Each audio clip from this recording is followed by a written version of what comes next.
The first time a man in a $3,000 suit knocked on my door, I was eating beans straight out of the can. Not because I'm poor, because I just come back from fixing a fence at 68 years old, and I didn't feel like washing a plate. He looked at the beans. I looked at him, and then he smiled the kind of smile a man smiles right before he tries to take something from you. "Mr. Holloway," he said, "I'd like to talk to you about your driveway." My driveway. That's what he called it. A 2.5-mile gravel road my grandfather cut into the side of Briar Ridge in 1947, with a borrowed mule and a back that never forgave him for it. He called it a driveway. I didn't say anything yet. I just chewed. Let me back up. My name's Earl Holloway. 68 years old at the time this all started. Widower.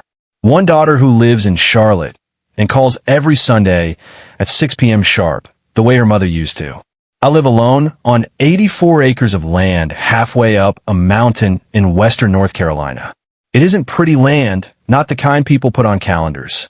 It's steep, rocky, the kind of place where the trees grow sideways because the wind has opinions.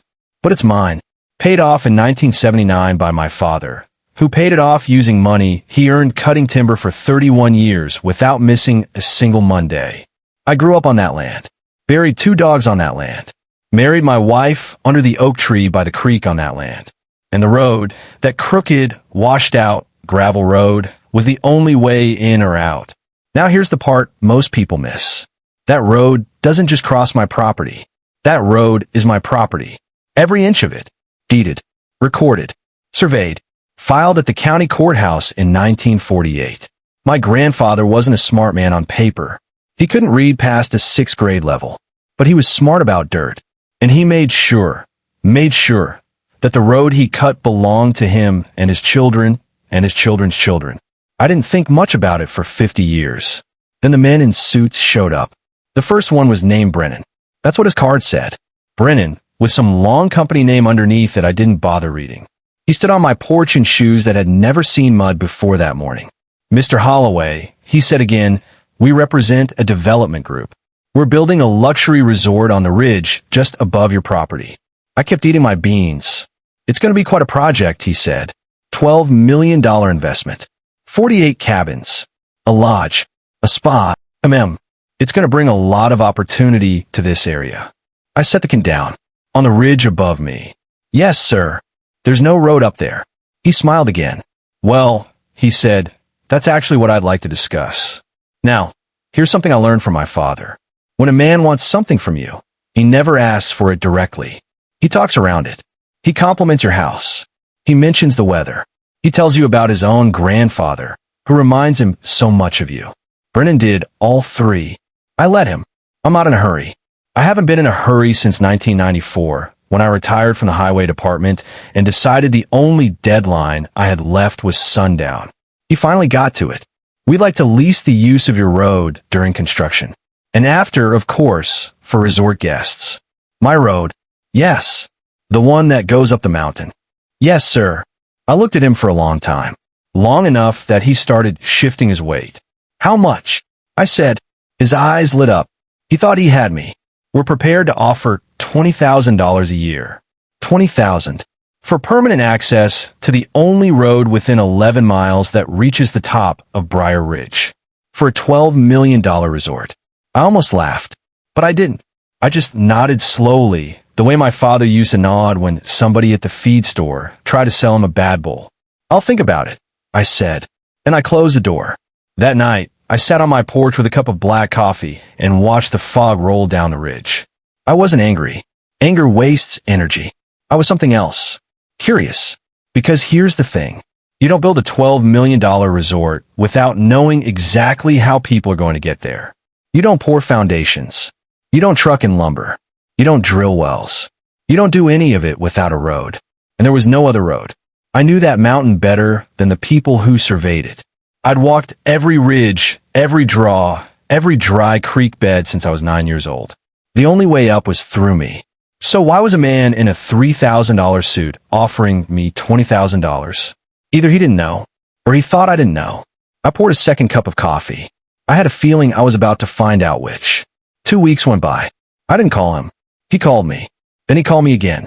Then he sent a letter on heavy paper that felt like it cost more than the envelope it came in. The offer went up. 40,000, then 60, then 90. By the fourth call, he wasn't smiling anymore.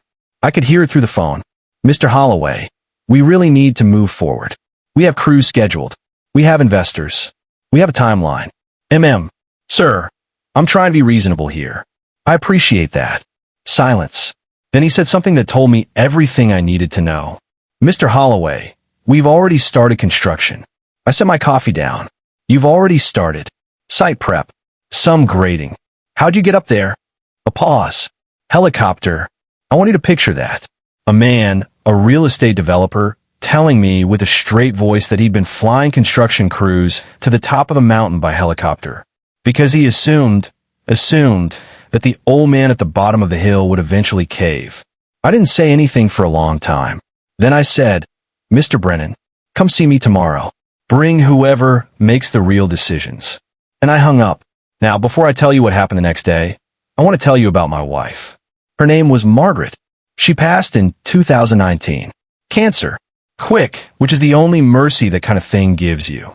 Margaret used to say I was the most patient man she ever met. She didn't mean it as a compliment. She meant it the way you describe a rock. Not lazy, not slow, just unmoved.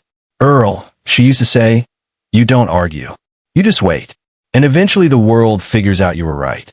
I think about that a lot. Because I wasn't planning to argue with Brennan. I was just planning to wait and let him figure out the rest. The next morning, 3 black SUVs came up my road. Brennan got out first. Then a woman in a gray suit holding a leather folder. Then a tall man, older, maybe 70, with white hair combed back and a watch that probably cost more than my truck. That was the one who mattered. You can always tell. He didn't introduce himself right away. He just walked around my yard, looking at the trees, the old barn, the rusted tractor I keep meaning to fix. Then he turned to me and said, You've got a beautiful piece of land, Mr. Holloway. Thank you. My name is Caldwell. I'm the principal investor in the Briar Ridge Resort project. I nodded. He held out his hand. I shook it. His grip was firm but not aggressive. A man who didn't need to prove anything. I respected that, even though I knew what he was there to do. May we sit? He asked. I pointed at the porch. We sat. Margaret's rocking chair was still out there. I never moved it. Nobody sat in it. That was just understood. Caldwell didn't try to. He sat on the bench, with Brennan and the woman standing behind him like a court. Mr. Holloway, he began, I'm going to be direct with you. I think you've earned that. Appreciate it. My team has invested over $4 million already in this project.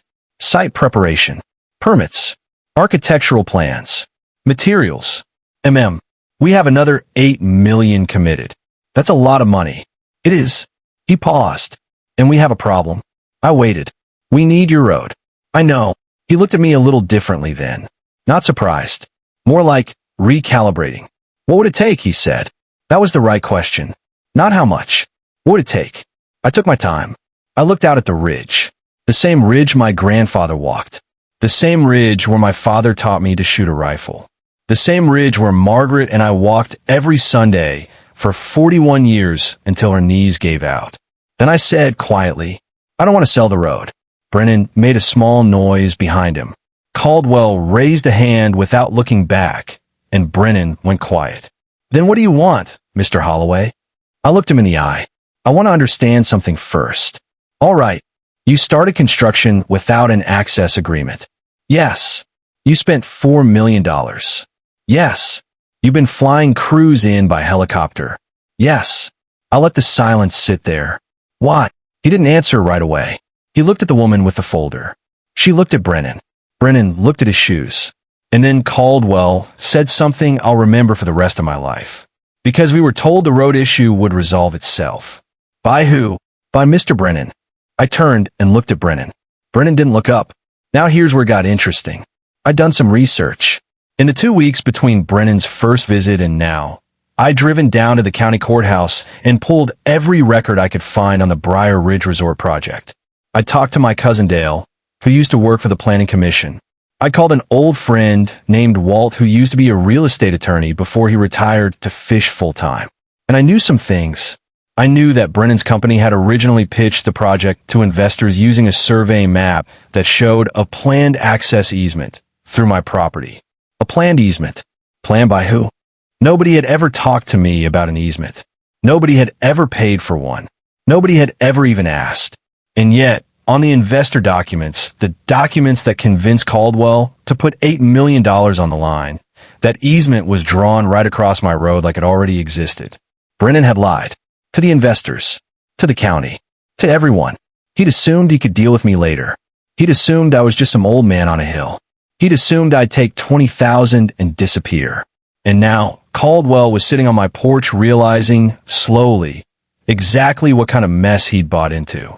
I let him sit with it. I didn't gloat. I didn't smile. That's not who I am. But I will tell you, quietly, just between us, there was something in my chest that felt warm for the first time in a long time. Not revenge. Something cleaner than that. Justice. Old, slow, patient justice. The kind my father believed in. The kind that takes its time. Caldwell finally spoke.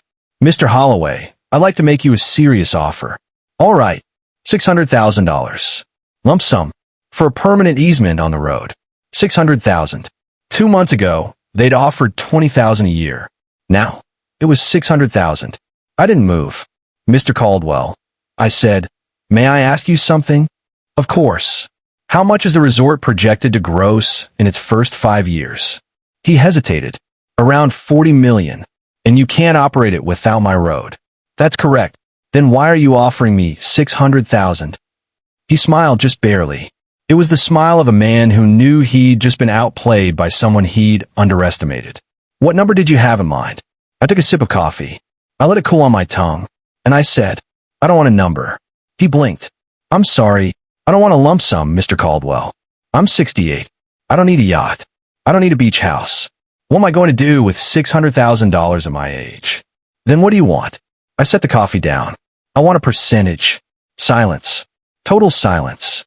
You could hear the wind moving through the trees. A percentage of what? Caldwell said carefully. Gross revenue. 3%. For as long as the resort operates. Paid quarterly. To me, and to my daughter after me, and to her children after her. Brennan made another noise behind him. This time Caldwell did look back. And the look on Caldwell's face, I want you to understand this, was not anger. It was something closer to respect. He'd come up that mountain expecting to negotiate with a farmer. He was sitting across from a businessman. He didn't agree right there. That's not how men like Caldwell work. He said he needed to talk to his partners. He said he'd be in touch. He shook my hand again, firmer this time. And then the three of them got into their SUVs and drove back down my road. My road. I watched them go from the porch. Margaret's chair rocked a little in the wind, like she was nodding along. 3 weeks later, the lawyers came. Then more lawyers. Then surveyors. Then accountants. The number moved a few times. They tried to talk me down to 2%. I held at 3. They tried to cap it at 20 years. I held at perpetual. They tried to remove my daughter from the contract. That's when I stood up and walked back inside the house, and I didn't come out until they called me back to the table. By the end of it, I had a contract. 3% of gross revenue. Paid quarterly. Perpetual. Transferable to my heirs. Backed by a lien on the resort property itself, so that if they ever sold it, the next owner inherited the deal. The first quarterly check came 9 months later, after the resort opened.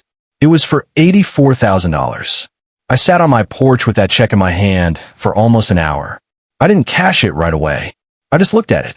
I thought about my grandfather, who cut that road with a borrowed mule.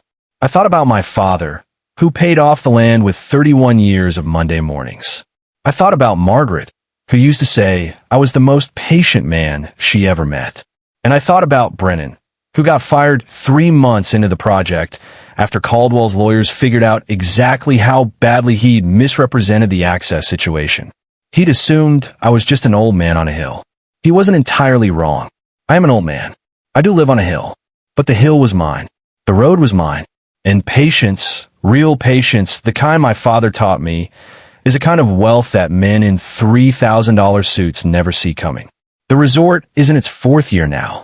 Doing well from what I hear. I've never been up there. Don't plan to.